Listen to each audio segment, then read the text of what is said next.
Hello, and welcome to the Sailing and Cruising the East Coast of the United States podcast. I'm Bela Musits. And I'm Mike Wasserman. Hey, this is our podcast about sailing the East Coast of the United States. In some episodes, we'll focus on passages and destinations, and in other episodes, we'll talk about boats, equipment, and techniques. And when we come across an interesting person, we'll try to get them as a guest on the show. But before we dive into this episode, we just want to say a special thank you to our supporters. Several listeners are supporting the podcast via Patreon. If you'd like to join them, you can go to patreon.com/sailing the east. Thank you very much for your support. Yeah, Bela, great to see you. Agreed. Thanks to the listeners for their continued support. We appreciate it. Bela, I'm curious, who's the guest today? So the guest for today is Mark Darling. Mark wrote me an email and said, hey, he was a listener, found the podcast, was really enjoying it. It was very complimentary. And it's always nice to get those emails from our listeners. And he started talking a little bit about some of the things he's done. And I said to myself, bingo, this person would be a great guest on the show. So Mark lives in Massachusetts, and he has sailed much of the New England coast. So I thought he'd be a great guest. I love this. A great story, Bela, and kind of just this random occurrence. And I'm really excited. So let's get into the interview with Mark Darling. Mark, hello, and welcome to the podcast. Bela, thank you so much for having me. Yeah, it's my pleasure. So Mark, tell us a little bit about yourself. Well, I'm a lawyer. I've been sailing actively since 2008. I have 5 grown children, and I also have a 2-year-old in my second life. So keeping me busy off the water as well. Yeah, that sounds like a pretty exciting. What type of law do you practice? We do mostly insurance defense. So if your insurance company needs a lawyer to appoint to represent you, if you're sued, or your company or something like that, they would give us a call and we would represent you. Got it. So are you the good guys? The good guys. Is it a small firm, or are you part of a bigger? It's part of a bigger firm. That's we're pretty much nationwide. We're not in every state, but about 250 lawyers. But in Massachusetts, only about 10. So got it. Yeah. Oh, interesting. So let's talk a little about sailing. You said 2008, I think?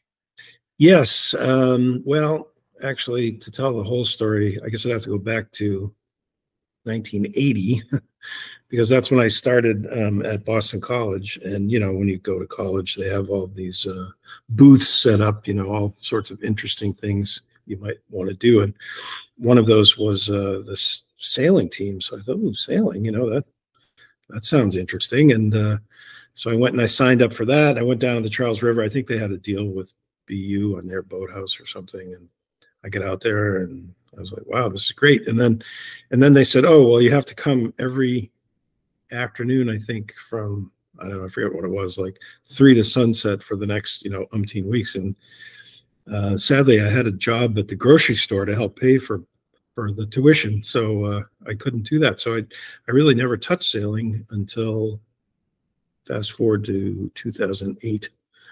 And my brother, younger brother, who looks older, of course, but he lives in Australia, and he got into sailing many years ago and has done a lot of sailing. So when he was coming here, my oldest boy, Matthew, said, Dad, geez, you know, do you think Uncle Patrick could teach us how to sail or go sailing? I was like, well, yeah, I don't see why not. And up at where we lived at the time in Melrose, there was they were starting to open the reservoirs to recreation, which they had always been gated off, you know. And these are the backup reservoirs for Boston, Eastern Massachusetts drinking supply. So they decided they would do it recreationally, and they had a company come in and you know, rent boats to folks on the lake, or a pond, really. It was kind of a big pond, but so unfortunately, to do the sailboat though, you had to sign up for the whole season. So I said, oh, what the heck, you know, I'll just do that. The kids can run up and go canoeing and whatever they want, and that kind of thing. So anyway, so my brother came, we went out, it was like a Rhodes 17 or something. And, you know, we sailed around Spot Pond for a few hours, and I was out there thinking, wow, this is great. And Patrick and his family eventually went back to Australia, and my kids eventually went back to doing whatever they wanted to do. And then I started saying, I think I'll use that membership. And I kept going up there every other day, it seemed. And I'd wind up in the leeward end of the pond, always trying to get back. Yeah. And the little man in the power boat would come out and kind of shake his head at me. I said, I'm learning. And he would tow me back in. So yeah, so that's really how I started. And then after that, I took a course at Courageous in Charlestown with a very good friend of mine. And I passed, he didn't, so I won't mention his name. But so then I went on and took another class there, and eventually I bought my first boat. Very nice. Yeah. So just tell our listener kind of geographically in the United States where you are. I'm on the North Shore of Massachusetts. So most of my sailing is in that immediate area, but I've also been to Nova Scotia a couple times, and been up and back many times on the coast of Maine, up really as far as Rockland, the foot of Penobscot Bay. I've been down to the Cape and the Islands, and but that I would say that the Elizabeth Islands are the furthest south I've gone. Really. Mm-hmm. Okay. Very nice. Yeah. So tell us a little bit about the boat you have now and some of your adventures. Sure. Well, the boat I have now is a J35C. I always have to add that C with emphasis because everybody thinks it's a J35, which it isn't. It's, as you probably know, J boats they're mostly known for their racing boats. This boat was designed as a cruising boat, but it does certainly have a bit of the, I guess you would say, racing spirit in it of a J. And it was designed by a fellow named Rod Johnstone, who you probably heard of. And I never met Rod, but I did meet his nephew, I think, at the boat show in Newport one year. Had a lovely chat with him and said, make sure you thank your uncle for drawing such a great boat because I love mine. And there were about 30 or 35 hulls made of this boat. And I'm 24 out of that. So I bought that boat in 2011, and that's what I've done most of my sailing on. But before that, the first boat I bought was a McGregor 26X, I think it was X. And my oldest son, Matthew, and I really cut our teeth on that boat in so many ways. Yeah. But so, that was a great boat to learn on, Yeah. Really was. A lot of people have learned on McGregors. Yeah. And, it does go up to 60 knots on 95. So it's very, very quick getting up to Maine with that. And so I sailed that out of Maine too, as well, but I had that boat for a couple of years before I bought the J. And, nice. Yeah. What made you, as you were looking at boats, okay, so you had the McGregor, you're thinking, okay, I want to get something bigger, maybe a keel boat. Right. What sort of criteria did you have in mind as you were looking at boats? Well, I wasn't really in the hunt for a second boat at that time. I used to look at longingly at this website, which I think still exists, called sailboatlistings.com, I think it's called. Yeah. And it's kind of a no frills, post your boat for sale website. It's kind of like the Craigslist of boat sales sites, I guess you could say. So I used to look at that every once in a while just for kind of S's and giggles. And then I saw this, J35C for sale down the vineyard. And so the same good friend of mine, whom I won't mention, who didn't pass the sailing course, I said, I'll meet you at 6 o'clock tomorrow on Route 1. We're going to the vineyard. And he's like, what? I said, yeah, come on, let's go.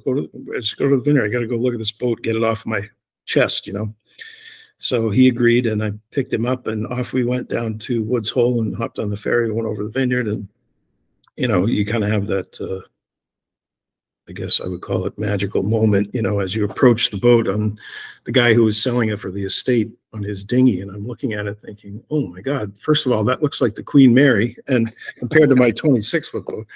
And second of all, like, oh, I can't I can't say that I'm already in love with this boat because the price is just going to keep going. So I was trying to be as nonplussed as I could, but yeah, I mean, you know, it's one of those things where boats are, as you know, I guess primarily an emotional reaction to begin with, and then, you know, of course, the practical takes over, and you know, I had a full survey done of the boat with a fellow named Mark Cork. I don't know if you ever heard of Mark, but he's I think he's a contributor to Sailing Magazine and maybe some others. Lives up in New Hampshire. He's a Brit. He's quite lovely. He's like, Mark, this boat is quite lovely. It's been quite well maintained, he says to me. Oh, well, that's good. That's good. That was another day when we went down and did the survey and, you know, hauled it out. He tapped every square inch of the hull. Yes. So, you know, that was great. I mean, I wasn't expecting to really buy it, but it was an opportunity, and it was November, and the estate wanted to get rid of it. And I was like, wow, this is one of those rare convergences. And so I pulled the trigger and never looked back. So, so I remember that day when we bought our most recent boat, and you know, you have the survey, you say, okay, we're going forward. You have the closing, and then, okay, it's your boat now. Right. And then it's like, I remember looking at my son going, now what? Yeah. Right. Because the boat isn't where we want it to be. Right. Right. Got to get it from A to B, and it looks awfully cold and stormy out there. What do we do? Yeah, and I don't even know where B is yet because I don't have a slip. I don't have a mooring. Right. So talk us through that process for you.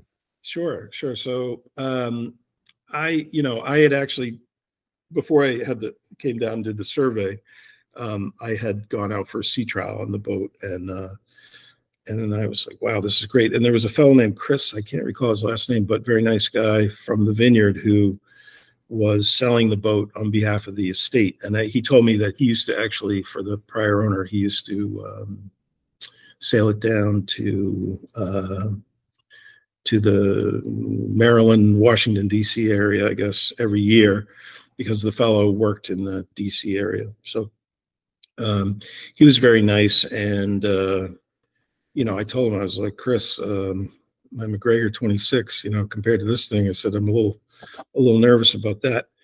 And so he put me on to, I think it was his nephew, maybe, who was Zach, our intrepid captain, Zach, who was, you know, probably a 20-year-old kid, but I think he had a 50-ton license and, you know, very nice. And so I hired him to be our captain to bring the boat from the vineyard up to Beverly, Massachusetts, where I was going to haul it out that winter, and did haul it out that winter. So I just didn't feel comfortable myself doing it. Sure.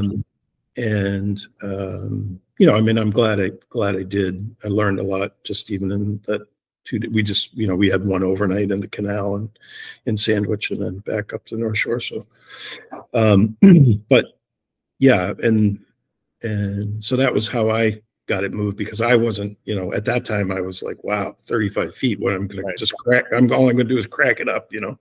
Right. So, which, you know, seems like kind of funny now, but back then it wasn't. So, yeah. You know, one of the things I always enjoy is sailing with other people, whether it be on my boat or whether it be on their boat, because I always learn something. There's usually at least 20 or 30 different ways of doing something. Yep. And we all fall into our own patterns, which sometimes are not the most effective or efficient way of doing it, but it's the one we're comfortable with. Right. And I think that's one of the great advantages of inviting experienced sailors onto your boat, or you being invited onto someone else's boat, because you get exposed to different sort of ways of doing stuff. And I always learn something when I do that. And I don't do it enough. You know, I don't sort of do that enough times. And then when I do it, I say, oh, you should do this more. And then I never really do. But come on up to the North Shore. We'll go for a sail. Yeah. It's always a great learning opportunity to see how people do things. Yeah. Yes. So you keep your boat now. Where's your boat now? Right now, I hauled out this year up in Yarmouth, Maine. Oh, okay. Yeah, I've hauled out in Maine one time before. The cost down here keeps going, up and up and up. So it's certainly nice to be close, but to save some money on the haul out is Sure. helpful.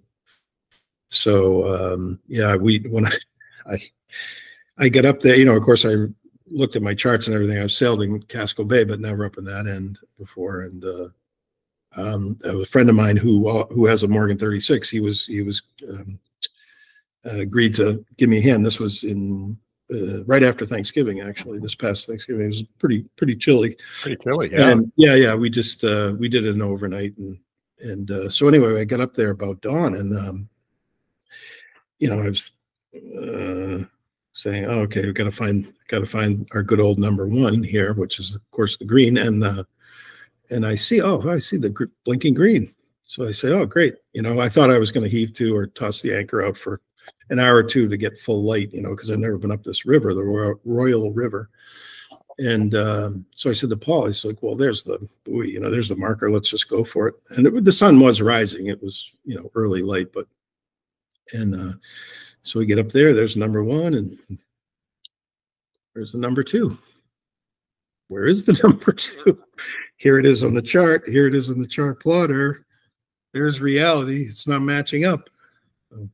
There wasn't a number two. There wasn't a number three. There wasn't a number four. So, of course, I learned later on that they had already pulled all of the channel markers for the river for the winter. Oh, no. But nobody told me that. So, it was a higher tide. It's very narrow channel there. And I looked back, I was like, maybe it would be better if it had been lower tide, because you could actually, see exactly where the channel was. But anyway, so we did what I like to call IFR, instrument flight rules only. And, on the chart plotter the whole way. But yeah, we made it. So. Wow. That's like number one, a surprise. Right. And it's interesting that it must be because it freezes over in the winter, or why do they pull them? That's interesting. I guess so. I sent an email to the young lady I'd been dealing with at the marina, and I said, "Wow, geez." She said, "Oh, I'm so sorry. I should have told you. They pull them for the winter." So I assume it's a freezing issue. Probably. It's a very twisty. Yeah. And very, as I said, it's very shallow. Or it's a dredge channel, I'm pretty sure, and so maybe that's why. Yeah. I mean, I know in some places, private buoys they pull. Yep. But if it was a green number one, then that sounds. No, I think they were probably, at least the opening channel markers definitely looked like a typical Coast Guard ATOM, but it could be that the rest of the markers were private, but I don't think so, because on the chart they're shown. So yeah. Well, I have no idea. Yeah, it's interesting because the channel into the bay and the marina where I keep my boat, the first, it's like we have the green 1, 3, and 5. We only go to number 3, and then after that, I think they're private markers after that. Yep. I mean, they don't pull them, but there is some delineation there that Coast Guard only goes so far, and then they're yours. But boy, that would be a surprise to me. I'd scratch my head and I'd say, gosh, I hope because they always say, believe the buoys, not your chart plotter. Yeah, well, I always say to my crew, fellas, here's the deal. Reality first, okay? Forget about the chart plotter. Forget about the radar even. Reality first. So yeah. You got to check reality first, then you go to the chart plotter and the radar and try to figure out the rest of it. Yeah, that's a good point for sure. And if you come think about it, there's a lot of places you go where there are no buoys because there's no channel. Right. And, you're particularly when you come in close to shore, a lot of stuff is not marked. And if you're not looking at a chart, or if you're not looking at your chart plotter, you could be coming up on a big rock obstruction that that isn't visible, and you'll hit it. Yes. So you got to pay attention. It's interesting because I started a big chunk of my sailing career was on lakes, Lake George and Lake Champlain, and there they tend to mark all the shallow rock obstructions with Really? a simple danger buoy. So you can basically get around those lakes without charts, and because everything's sort of marked. And when you transition over to to the ocean, saltwater, that they mark very little. Yep. Now of course, there's really good charts for navigable waters and the ocean and bays and stuff. The charts for Lake Champlain and Lake George doesn't even have any charts, right? So they do mark everything, or at least they didn't until recently. So there is this mental transition, and I've seen people who come from sailing lakes. They go to Narragansett Bay, where my boat is, and there's a lot of stuff that's not marked. And I've seen people, crash. Yep. And it's like it's a different mindset that you sort of have to say, okay, this is a different world I'm now sailing in, and I need to pay attention to my chart, not just to look out to see where buoys are, but I also need to look at the chart. So that's particularly true in Salem Sound, where I keep my boat, which is can be very treacherous place. But there are also well-marked channels. So if you stay in the well-marked channels, you have no problems or issues. But if you get off the beaten path, you definitely have to be paying attention to your charts. Yeah.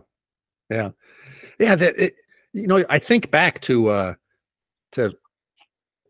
I started sailing back in the days when there was Loran, which was, sort of like radio directional finding stuff to sort of figure out where you're at. Yeah, basically triangulate your position. That's right. Right. And I did very little of it. So the times I did, I was a passenger. I was, basically just dead weight for the boat. And I know where we are now with GPS and chart plotters, and, it's going into situations that I'm very comfortable going into now. I just can't imagine doing it in the old 30 years ago, pre-GPS. How would you do it? Well, the bottom line is you really don't have IFR, instrument flight rules, unless you had your latitude and longitude GPS, in numbers in your paper chart in front of you, and you're scribbling. I don't know. Yeah, and you got to keep track of your heading. You got to keep track of how fast you're going. Right. There was so much stuff to do. Yeah. And, if you want to talk about airplanes, I guess that's why, 50 years ago, there was a pilot, a co-pilot, and there was a navigator. Right. Because they have the same problem. We're happy with a pilot and a cook if we can get a cook. Yeah. Yeah. So the whole GPS thing, to me, is totally revolutionized and in many ways simplified, but also, deteriorated people's skills in being able to do dead reckoning and kind of figure out where you are. It's true. It is true. We do rely on it so much. And, thank goodness it's as accurate as it is around our waters anyway. The Navionics charts are very, very up to date. A lot of people use the sonar charts instead of the, what I guess you call them regular charts, because that data is the most up to date. I find them a little, I don't know, I guess in part it's what you're used to, but I like to see the numbers. I'm a numbers guy. What do you mean 6 feet? Uh-oh, but yeah, it would be a whole, especially sailing at night would be a different kettle of fish with GPS. It would, be very much daunting. Yeah. So you've been kind of around the New England coast from Nova Scotia, you said, down into Long Island Sound and stuff. So share with us a couple of your sort of favorite places to visit.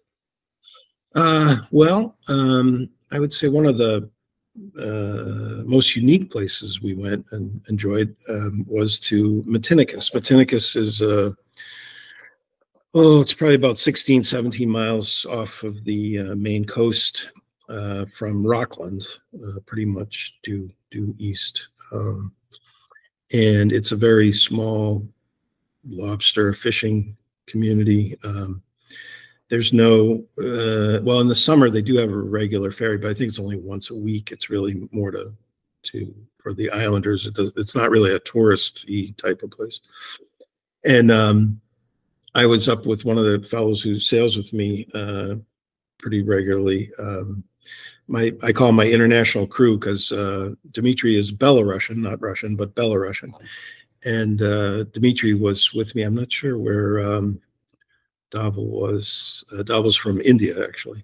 So I call him my international crew. But on that particular trip, Dmitry was with me. And I have a friend whose name is Doug, who's a tried and true Mainer. He used to have a Block Island 40. He's kind of, retired from sailing now too. But his boat was up in Rockland, and I met him years before in Beverly. Just a great guy, kind of right out of Central Casting for the main persona. And so we had been up in Rockland, and we had just a rain out the day before, and Doug had his pickup truck. So the three of us were driving around over to Rockport, to get some coffee. And so I said to him, Doug, I think we're going to go to Matinicus tomorrow. Would you like to come with us? He's like, what do you want to go out there for, Mark? And I was like, well, it's on the chart. It's out there in the middle of nowhere. He's like, the fog's out there. And I said, all right, okay, all right, no problem. So I'm thinking so we had all this rain the following morning. It was blue skies everywhere. It was gorgeous. I said to Dmitry, I'm like, let's do it. Let's go. Are you up for it? And he said, yep. So boom, we leave Rockland. I even have a photo off the stern of my boat looking back toward Rockland, blue skies, just lovely, And 6 miles later, the Iron Curtain descended, and the main fog descended on us, and the worst fog I've ever been in. You could not see more than 50 yards in front of you. No way. And it was just like your face and your hair were wet. It was so heavy. There's so much moisture in the air. So, we fired up the radar and had the chart plotter going, IFR again on the chart plotter. And so we finally are getting close to the jetty, and I'm like, wow, I think we're awfully close. And it's like, Dmitry, you got to keep an eye out. I look up and boom, there's the jetty, like right perpendicular in front of me. Pull hard to port, and we just made it without hitting anything.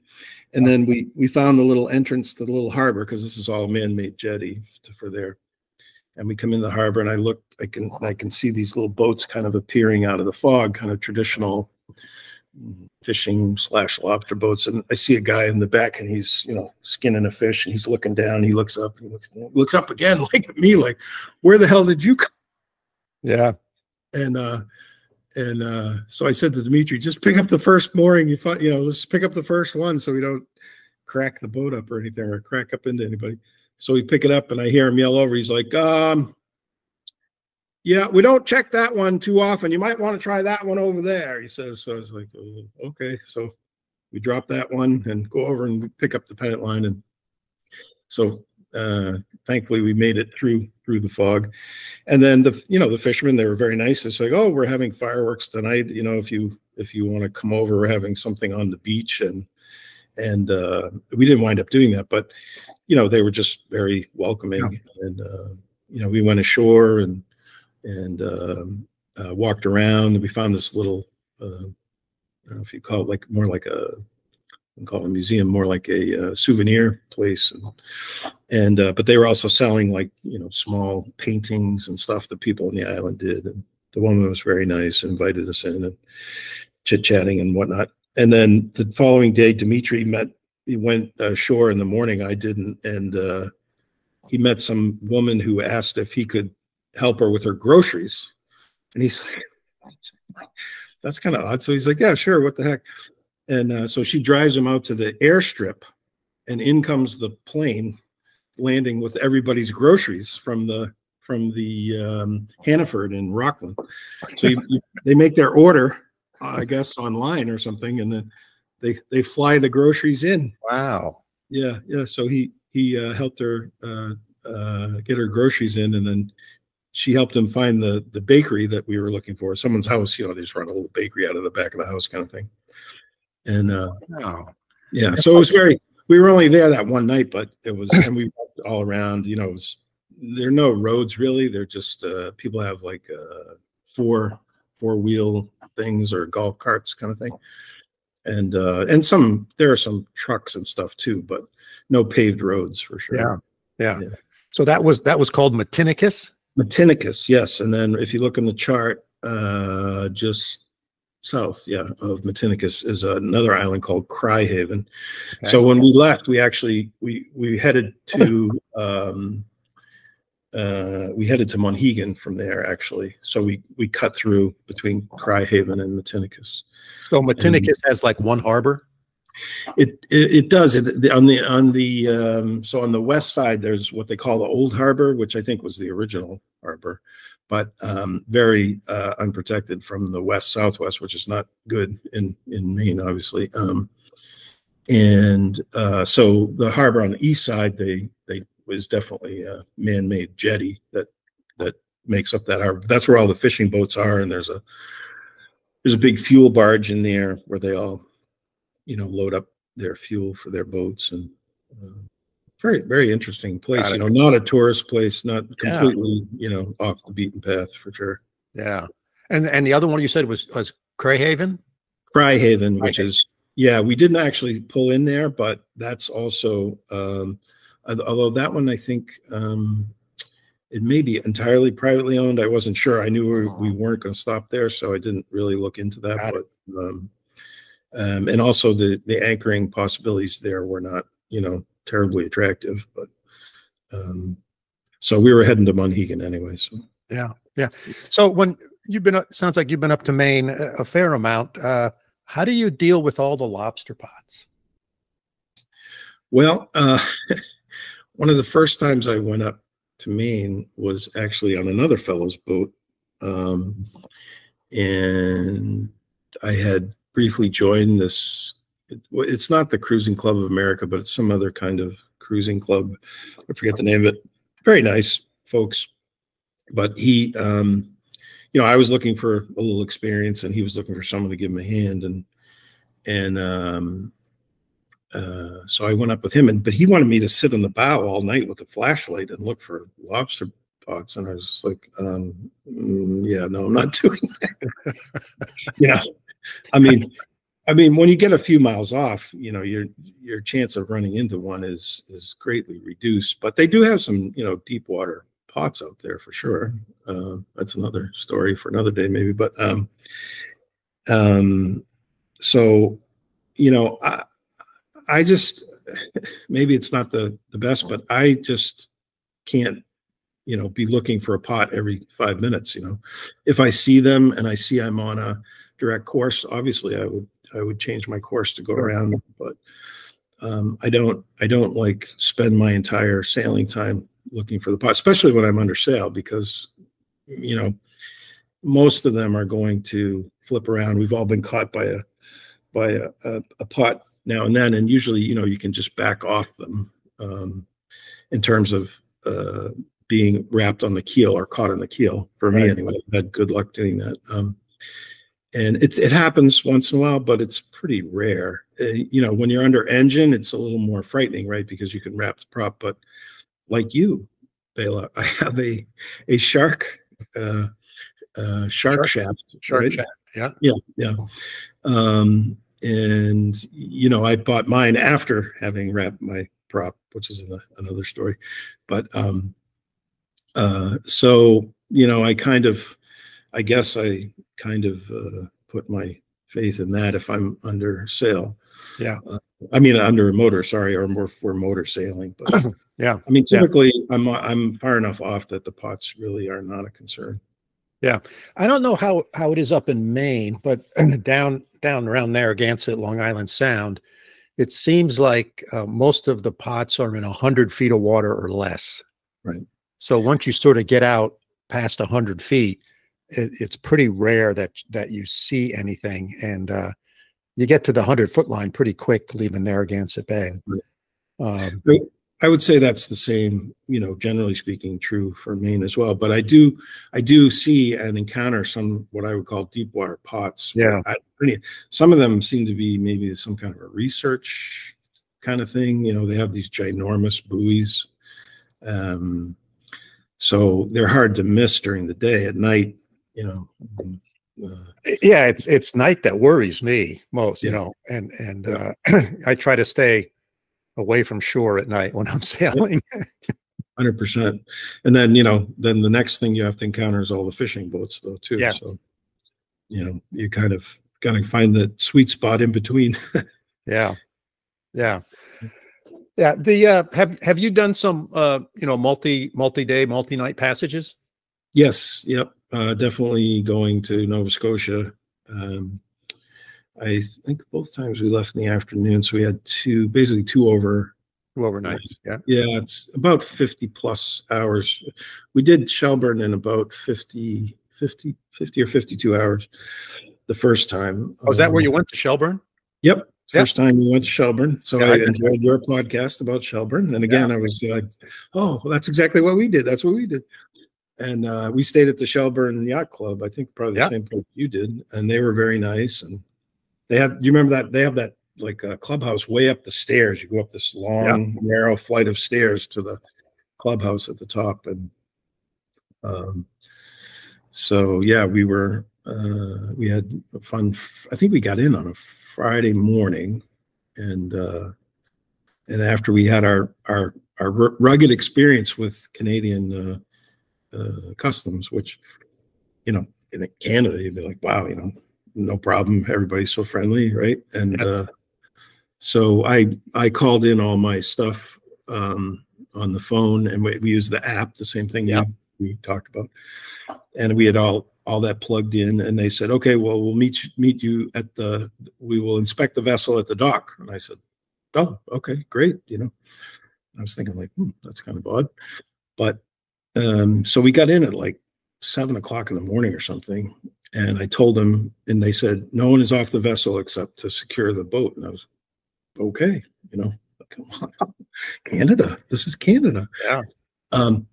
So these two guys came down, they have their guns on, the whole 9 yards. And so I said to him, oh, well, do you want to do the paperwork in the cockpit, or you want to go below? He said, we'll go below. He says, okay. So we go down below, and so now there are 4 of us on the crew: myself, my son, my eldest son Matthew, and Dhaval Shah, my friend from India, and Dimitri. So Dimitri actually is a U.S. citizen, but Dhaval is not. And so he was like, oh, they're going to hassle me and everything. And I was like, well, whatever. We just have to do whatever we have to do. And so, so he says passports, and I hand him the passports. They're rude, really. And I was like, wow, this is bizarre. I'm thinking to myself. So then he says, who's Mark Darling? I said, I'm Mark Darling. He says, what's your date of birth? I rattle off my date of birth. He's like, oh, you're not the Mark Darling we're looking for. Ah. What do you mean you're looking for? It's like, well, he said, you shot off every bell and whistle in the database because your name matches someone in Canada that we're looking for. And that's all I can tell you. And I was like, wow. Hence so the very turns to me, he's like, it was you. It was not me this time. It was you, he said. Like, oh, that's a great story, man. And then those guys couldn't have been nicer than Punch after that. Everybody's laughing. We're asking them, where do we go, for a good beer and a sandwich? And they're telling us, oh, go to this place, go to this place. So there's some Mark Darling person in Canada that's wanted by holy smokes. Yeah. That's an crazy, interesting story. Yeah. Wow. So when you do, so your boats, what you said, 30, 35, 36, something like that? 35, yep. And it sounds like you had 4 or 5 people on it for a couple of days overnight. Yep. How do you do watches? What's your sort of watch schedule you guys like to do? So I like to do a 3-hour watch schedule. I mean, I haven't been on like a week-long sail or anything like that. So, we only do it for whatever, a couple of days, but yeah, sure. 3 hours seems to work best. And I'm not like a, okay, you have to do this, you have to do this. Like you're on watch, right? So you got to be on watch. Other than that, if you want to hang out with whoever's on watch or do this or do that. And then we do try to come up with a schedule for for cooking, Yes. So everyone, the captain included, takes a shot at the cooking. And then I tell them my rule is the captain is required to clean the head when we get into port every time. That's my job. I clean the head when we get into port. So I'm hoping that they're all maybe be a little more careful, because that's not a very pleasant job, cleaning the head. So I impose that one on myself for longer trips. Yeah. And what type of you have a life raft? We do. I have the life raft that originally came with the boat, which it's well past its certification date now. Yeah. So I kind of look at it longingly every once in a while. We call the garage, as Mark Cork, my surveyor, called it the garage. Mark, you've got a garage here. And so it's in the garage. Not sure it would inflate or anything. Yeah. But, when I bring the dinghy, a crossing like that, we haul the dinghy up onto the foredeck, obviously. Yeah, sure. So that's an additional safety. But I haven't been, going to Nova Scotia, you're probably 150 maybe in the middle. Yeah, you're within helicopter range. Love those guys at the Coast Guard station. Yep. You're always want to send them a bottle of something. Yeah. Yeah. And when you're doing a 2 or 3 day trip, there's absolutely no reason to be out in bad weather, because the weather forecast is 95% of the time. It's they might get it wrong. It might be 20 miles an hour instead of 10 miles an hour breezes, but it's not going to be forecast to be 10 and it's 50. No, I completely agree.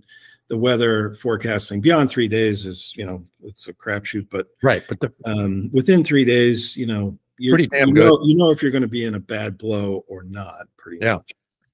And you have an EPIRB? I don't have an EPIRB. What I use, I have a DeLorme, which has is a satellite, a communicator, and it does have a SOS function. The boat did come with an EPIRB, but it was, I think after the first year, I think it was out of date. And I always think like, should I do the EPIRB? Should I not do the EPIRB? But so far I've resisted. I think if we go back to Canada, I probably will. Yeah. We'll get one and register it. Obviously, you have to register it properly. Yes. Yeah. But I haven't done like a lot of long-term sailing, which I'd like to do more, but it's hard to take that much time. Yeah. Well, if you keep listening to the podcast, as you'll get up into the 50, 60, 70 episode range in there. Yeah. I do like a 3 or 4 part series with a father and son team who did their first Atlantic crossing this past summer. Are those the fellows that are in the construction business? He does. Simon is his name. Simon Ballant. Yes. Yep. No, I heard one of those episodes, or maybe it was the first one. Yep. Where they revealed that you were their secret mentor. Oh, well, that was the episode we did about when I helped them bring their boat from Florida up to Newport. Yep. Because they bought a boat and they knew very little about sailing, so I was the expert, which was kind of a scary thought. But I helped them bring the boat up from Florida, so that was kind of cool. But then we did an episode where they're planning sort of the Atlantic crossing, and then it was a 2 or 3 part series on the Atlantic crossing itself. Well, I'll look forward to that one because yeah, that has some. If you're interested in doing longer cruising, yep. It had some really good tips in there, and things that they expected that did happen, and things that they didn't expect that did happen. Yep, it was a good couple of episodes. Excellent. I'll look forward to those. Yeah. So what else? What's on your horizon for sailing? What are you looking forward to? Well, I really would like to explore more of the Maine coast. I've not really gone up into Penobscot Bay. I've been up in Penobscot Bay a bit with my friend Doug, who like over to Islesboro, Perry Creek, that kind of area over there. But I haven't really gone, way up into Penobscot Bay. But I think even beyond Penobscot Bay, I think I'd like to go up to Frenchman's Bay and up to Roke Island. They're kind of the more the off the beaten path, more the Matinicus than the Monhegan. Yeah. I guess I'd put it that way for the Maine folks. I mean, Monhegan's beautiful, don't get me wrong, but there are a lot of folks on Monhegan. Yeah, people don't realize how rural, or that's the wrong word, how unpopulated parts of Maine are. Right. People talk about exploring the islands and the uninhabited islands of the South Pacific. Well, yeah, you can explore the uninhabited islands of Maine. There you go. There are only like 8 million of them. So yeah. Now they're a little more rocky, but there's good to have an aluminum bottom on your dinghy for sure. Yeah. Yeah. Oh, that's a good question. What kind of dinghy do you have? I have a Highfield actually, which I love. I had the inflatable high pressure floor ones for a few years, and they're good. They're good for what they are, but they don't really last that long, and they certainly are not going to take rocky abuse. That's for sure. Yeah. So the Highfield's it's expensive, but I would say it's worth every penny. Yeah, there's a couple of boats in the marina I'm at, and I'm drawing a blank on the names of these, but there's a couple different companies that make them, and they're made out of that high density polyethylene. So it's not an inflatable dinghy; it's a hard dinghy, right? But it's plastic. Yep. They tend to be heavy, yep. So they're north of 100 pounds. So wrestling them on deck, by yourself is a challenge. But man, they're like those kayaks that everyone has these days. They're made out of that same plastic. It's a roto-molded plastic. Have you heard of the Portland Pudgy? The Portland Pudgy is kind of like that material. Yes, the Portland Pudgy. And boy, that just looks like it's indestructible. And, it's not going to get a leak. Yep. The sun doesn't really degrade it like it does these inflatable ones.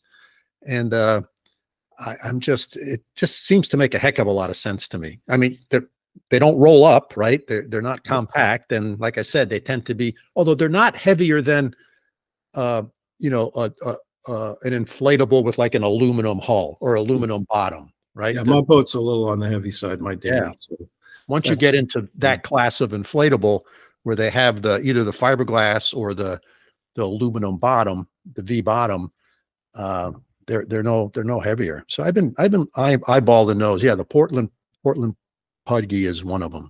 I think that one is actually double hulled. So even if you put a hole in the outer hull, you're still buoyant. So yeah. And plus you can sail it too. It's got a little, you can sail it. That's right. Gaff rig you can toss on there. Yep. You can sail it. I almost went that route, as you could probably tell. But. Yeah, you know a lot about them. That's pretty cool. Well, we've been talking now for 45 minutes or so. So I think we're going to wrap this up, Mark. Sure. Is there anything that I haven't asked you that you'd like to share with our listeners? No, not really. I mean, happy to like you to help people who are new. I mean, I certainly got help from other sailors along the way. So, we're always willing to help. Yeah. People who are new and if you want to come sailing on the North Shore, I guess contact Bela and he'll contact me. Yeah. Well, I'll put your, if it's okay with you, I'll put your some of your contact information Sure. into the show notes, That's fine. so people can connect with you there. And yeah, I hope our paths will cross sometime in the future, Mark. I've really enjoyed our conversation, and thanks for being a listener, and thanks for reaching out to me. Well, thanks for having me. I appreciate it. It was a lot of fun. 45 minutes went fast. So yeah, please, if you're in the North Shore, give me a call. We'll definitely go for sail. Will do. Thanks again, Mark. All right, Bill. Take care now. Bela, interesting interview, listener email, and here we go. What a story. What were your big takeaways? So my number one big takeaway is I need to go explore the coast of Maine. I haven't been up there, and I think this is the second or third guest that we've had on the show who has talked about the coast of Maine and how beautiful it is and how remote it is, right? People think about, oh, I need to go to the South Pacific to go find these atolls that nobody lives on. Well, there's a whole bunch of islands up in Maine that are uninhabited. Nobody lives on them. And, you can go explore them. So I thought that was the number one takeaway for me. So many interesting places, not just up in Maine, but the whole East Coast, and particularly New England, because it has such a long heritage in sort of the maritime trades, right? If you go back and you think about it, that's where the Pilgrims landed. And years ago, the main form of transportation, particularly of goods and services, was over the ocean because there were no roads, right? Or along the coast. So if you wanted to ship something, you wanted to ship your lumber from Maine down to Virginia, you didn't do it on a truck. You didn't do it over the road. You did it on a boat, which meant there's all these ports and all these nice little old towns that have this rich heritage. And if you like that historical stuff, they're great places to go and explore. And lots of great food.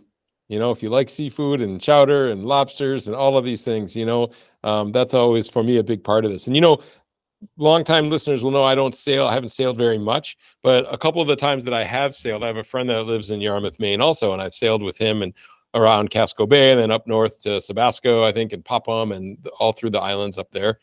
So this is one of the few areas where I can say, oh yeah, Bela, I know what I'm talking about here because I've done that.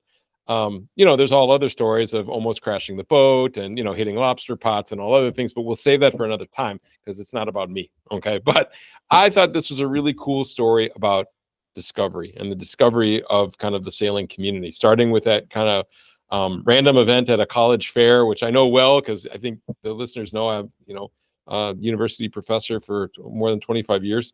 And it kind of stuck with them, didn't get a chance to start, but really found a community and how this kind of random event can really impact his life. Obviously, sailing's a big part of his life now. And this is a story. He wasn't born into it. I mean, your kids are lucky, Bela, right? They were born into sailing in a sense, right? Because you were sailing when they were little kids and they know how to sail and it's second nature to them. He kind of had to learn from scratch, kind of like you did, right? So I think that's a really nice story and how he started on this path. He was just curious and then took it step by step. And that progression I thought was really, really interesting, and building his network and having these experiences. And it, clearly you could tell, I think, from the way he told his stories that he was passionate about this and it was a really important part of his life. It's good stuff. Yeah, I agree. I'm always interested in how different people get into sailing. Right. Like you said, sometimes it's a family tradition, and whether the little kids like it or not, they're going sailing on the weekends. It was sort of like that with our kids, particularly when it comes to skiing, because Elaine and I were on ski patrol and we were going skiing on the weekend and the kids came along, and sailing to some extent as well. So I'm always interested. And the grandkids now, and your grandkids do both, right? Which is pretty cool. That's right. So it's multi-generational. But just because that you don't have that doesn't mean you can't get into these things. That's the beauty of it, right? For almost every one of these activities, there's various different entry points that you can get into. Like Mark talked about, joining a club and then having access to boats and then just going out on the lake and figuring it out, and sometimes having to get towed back. Little embarrassing, but great story, right? And he's very, had a lot of humility on this. I love that. Yeah. And there's lots and lots of clubs like that all around the country, whether it be on lakes or I mean, I know even Boston and Providence, Rhode Island have clubs like that, these sailing clubs that are basically, the whole point is to make access, is to give people access to these types of things. Yeah. We have one here in Munster on this teeny tiny little man-made or human-made little pond, right? And you take out the little sunfish and learn how to sail, right? And it's really low risk because, I mean, even if you tip over, you can pretty much wade out. And if you run aground, you can walk back to the marina. You know, it's that small. But what a nice way to learn without a lot of stress, you know? Yeah, absolutely. I just think there's if you want access, it might take you a little work, but you can figure it out and you can do it and at a really low price, or most likely for free for the first couple times. Yep. And you can enjoy a nice experience sailing for years and years without even buying a boat. And a lot of people don't realize that, you know, and we haven't really talked about that on this podcast too much, which is kind of cool. But at the entry level, you can start very inexpensively and you can enjoy sailing and learn to sail. I mean, look at who's talking here, right? Me, I could be doing this right now instead of talking to you, but I know people, my neighbor does this, right? I know people that do this and they take advantage of this and they love to sail and they learn to sail and they don't even need to worry about maintaining the boat or storing the boat, right? You pay a fee every season. And a lot of times, like you said, I'm sure there are expensive ones, but there are also very inexpensive ones too. Right. Well, remember your friend Chris, who we interviewed. Yep. He talked all about sailing on other people's boats. Yep. There's lots of ways to get into this. And the way to start really probably isn't buying a boat. You're probably much more likely to make a mistake if you start by buying the boat first and learning to sail second, you know? Right. Excellent.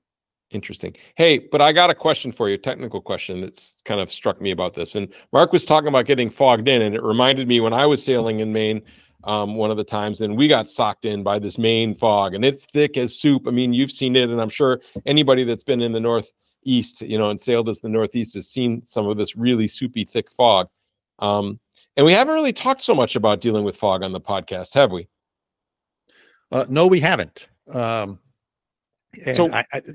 go ahead. Yeah, what are kind of the non-obvious issues? I mean, obviously your visibility is limited, but how does it impact your decision to leave when you get caught, like Mark did? Is there some kind of rules of thumb or some kind of tools that you have to deal with it? That's a great question, Mike. I don't have a lot of experience in fog, but I will tell you last summer, when I was out sailing with a friend of mine, we stayed down around Newport for the night. And then our plan was to sail to Block Island. And we started heading out of Narragansett Bay. And it was a little overcast and hazy. So, you know, it wasn't like a bright, clear, sunny day. So on those days, you know, the horizon is hard to figure out because it's kind of hazy everywhere. And there was a boat in front of us. There's a boat probably 20 or 200, 300 yards ahead of us, sailboat, heading in the same direction. And, you know, I'm sort of following them and we're going along. And the next time I look up and the boat's gone. And I go like, where'd he go? Mm-hmm. Right. So there's sort of situational awareness. Where did he go? And I'm like, I don't see him anywhere. And he didn't have AIS. So I didn't know where he was. And so we keep sailing. And then all of a sudden our visibility went to zero. And because there's a fog, we sailed into the fog bank and it wasn't obviously visible, at least not to me, because again, of the haze. And so what we did is we just did a 180 and turned around. Mm-hmm. I don't know how most sailors are. That few times I've been in fog, I find it very disorienting. And even though, you know, there's protocols, you're supposed to blow a fog horn. I think it's every minute or something like that. I mean, there's like a specific Coast Guard protocol. Do you have a foghorn, or did you just use one of these hand things, or do you have? I have a hand compressed air thing that you use, or that you're supposed to use. Yeah, I think on my radio allows me to automatically sound a sound every minute. If I had a speaker set up, you know, you can get one of those like bullhorn type speakers for your boat exactly for this reason. My number one rule about a fog is I avoid it. Right. Smart. That's rule number one, because I find it very disorienting. And even with the foghorn, I can't tell the direction it's coming from. And, you know, thank God for radar, thank God for AIS, but like I said, we just turned around and went back. I said, Yeah. we're not going. Yeah. And It's not worth risking your boat on. You have a nice boat. yeah.